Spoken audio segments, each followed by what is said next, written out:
ਬਿਸਮਿਲ੍ਲਾਹਿਰਰਹਿਮਾਨਿਰਰਹੀਮ। ਅਸਲਾਮੁ ਅਲੈਕਮ। ਜੀ ਆਇਆਂ ਨੂੰ ਰੈਕਸ ਕਿਚਨ ਵਿੱਚ ਸਾਰੇ ਦੋਸਤਾਂ ਨੂੰ ਖੁਸ਼ ਆਮਦੀਦ। ਰੈਕਸ ਕਿਚਨ ਵਿੱਚ ਅੱਜ ਬਣੇਗਾ chicken Manchurian. Chicken Manchurian Chinese dish ਹੈ, ਮਗਰ ਬੜੀ ਮਜ਼ੇਦਾਰ ਡਿਸ਼ ਹੈ। ਪਾਕਿਸਤਾਨ ਵਿੱਚ ਬੜੇ ਸ਼ੌਕ ਨਾਲ ਖਾਧੀ ਜਾਂਦੀ ਹੈ। ਤੁਸੀਂ ਜ਼ਰੂਰ ਟਰਾਈ ਕਰਨਾ, ਇੰਸ਼ਾਅੱਲਾ ਤੁਹਾਨੂੰ ਵੀ ਬੜੀ ਪਸੰਦ ਆਏਗੀ। ਤੇ ਆਓ ਫਿਰ ਸ਼ੁਰੂ ਕਰੀਏ। ਚਿਕਨ ਮਨਚੂਰੀਅਨ ਕਿਸ ਤਰ੍ਹਾਂ ਬਣਦੇ ਆ। 500 ਗ੍ਰਾਮ ਮੈਂ ਚਿਕਨ ਲਿਆ, ਬੋਨਲੈਸ ਚਿਕਨ ਲੈਣਾ। ਸਭ ਤੋਂ ਪਹਿਲੇ 4 ਚਮਚ ਕਾਰਨ ਫਲੋਰ ਦੇ ਪਾਉਣੇ,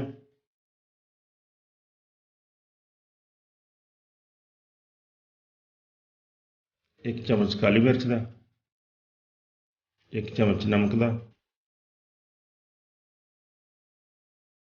ਤੇ 2 ਅੰਡਿਆਂ ਦੀ ਸਫੈਦੀ ਸ਼ਾਮਲ ਕਰਨੀ ਹੈ, ਜ਼ਰਦੀ ਨਹੀਂ ਪਾਉਣੀ।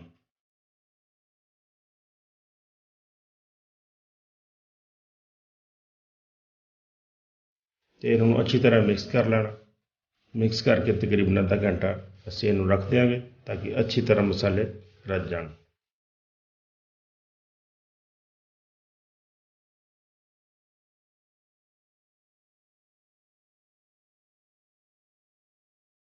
ਤਕਰੀਬਨ ਅੱਧਾ ਘੰਟਾ ਸਾਨੂੰ ਹੋ ਗਿਆ ਹੈ। ਹੁਣ ਅਸੀਂ ਇਹਨਾਂ ਨੂੰ ਡੀਪ ਫਰਾਈ ਕਰਾਂਗੇ। ਕੜਾਹੀ ਵਿੱਚ ਤੇਲ ਪਾ ਕੇ ਗਰਮ ਕਰ ਲਓ।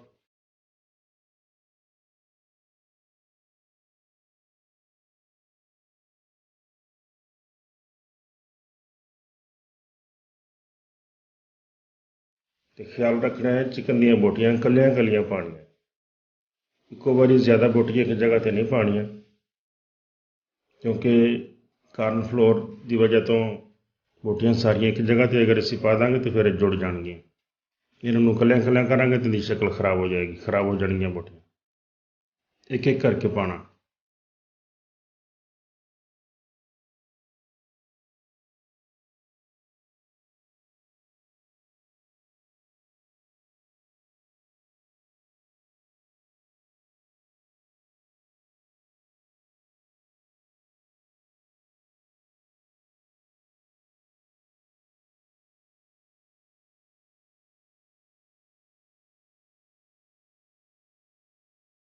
ਦਰਮਿਆਨੀ ਅੱਗ 'ਤੇ ਇਹਨਾਂ ਨੂੰ ਫਰਾਈ ਕਰ ਲਓ।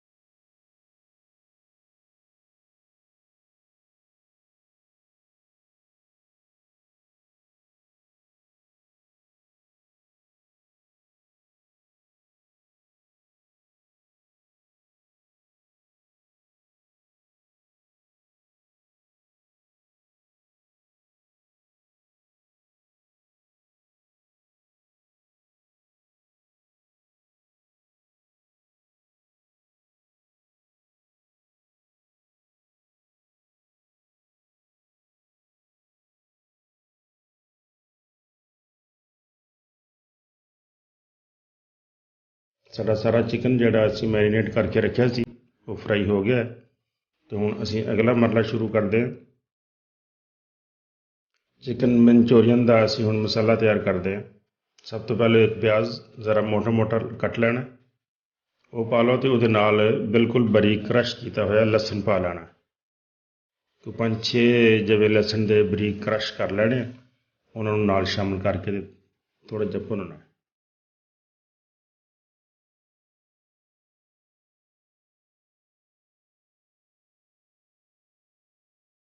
ਹੁਣ ਤੁਸੀਂ ਤਿਕੋਣੀ ਸ਼ਕਲ 'ਚ ਕੱਟੀ ਹੋਈ ਸ਼ਿਮਲਾ ਮਿਰਚ ਪਾ ਲਓ।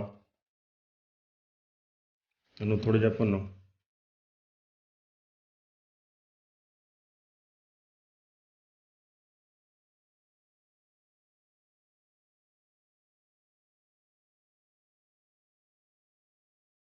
ਅਤੇ 5-6 ਚਮਚ ਕੈਚਅਪ ਦੇ ਸ਼ਾਮਲ ਕਰ ਲਓ।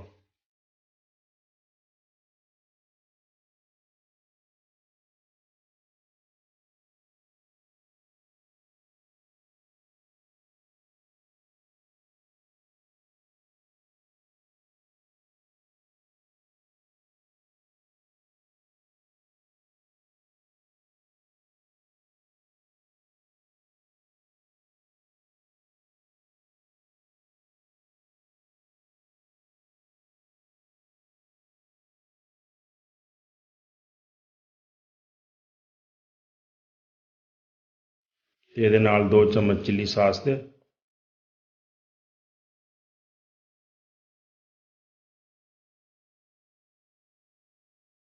2 ਚਮਚ ਸੋਇਆ ਸਾਸ ਦੇ ਪਾ ਲਓ।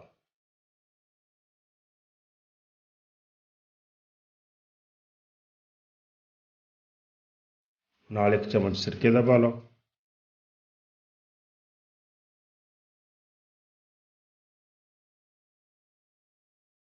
ਤੇ ਇਹਨੂੰ ਹਲਕਾ ਹਲਕਾ ਮਜ਼ੀਦ ਭੁੰਨ ਲਓ। ਹੁਣ 2 ਚਮਚ ਚੀਨੀ ਦੇ ਸ਼ਾਮਲ ਕਰੋ।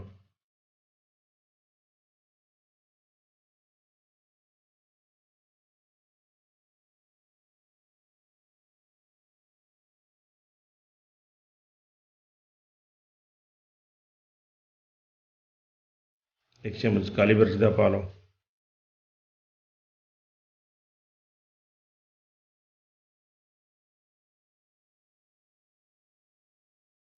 हल्की अग ते 1-2 मिनट होर पका लो इनू।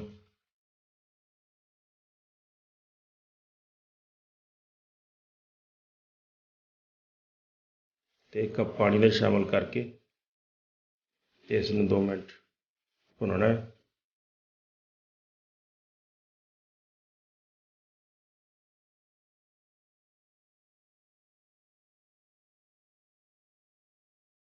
उस तो बाद 1 चम्मच कार्न फ्लोर का लैके उन्होंने पानी च हल कर लेना, तो हल करके वो शामिल कर लेना।